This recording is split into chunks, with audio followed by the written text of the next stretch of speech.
సన్నిధికి వెళ్ళాలి అనే ఆలోచన కంటే దేవుని సన్నిధిలో నిలబడాలి అన్న ఆశలు మనకు చాలా తక్కువగా కనబడుతూ ఉంటాయి.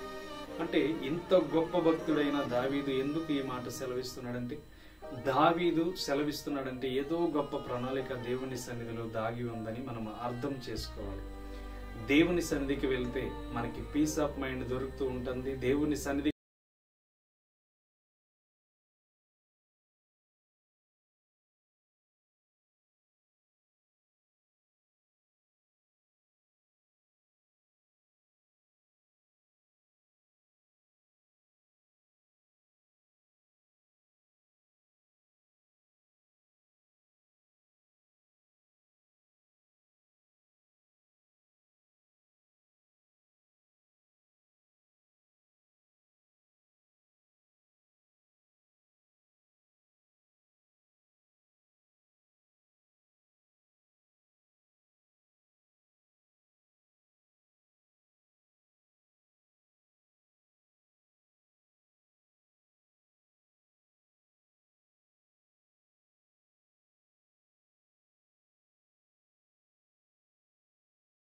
బ్రతుకుతున్న ఈ రోజు నువ్వు ఆలోచించు.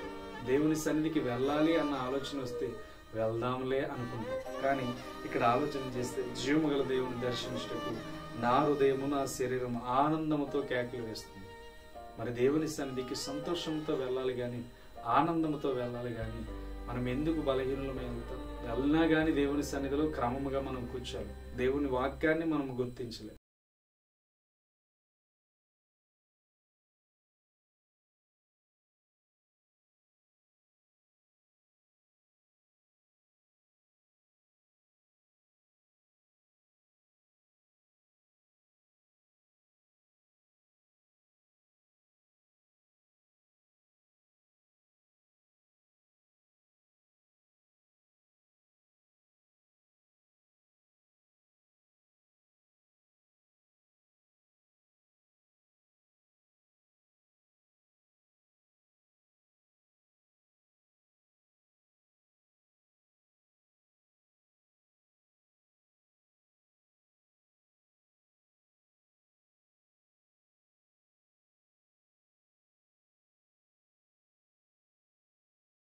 దేవుని సమయాన్ని దాటి వెళ్ళిపోయిన తర్వాత కూడా దేవుని మందిరానికి వెళ్తాం.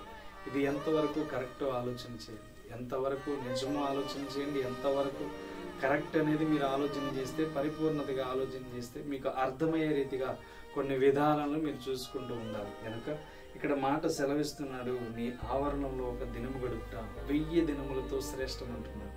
ఈ శ్రేష్టమైన జీవితాన్ని దేవుని సన్నిధిగా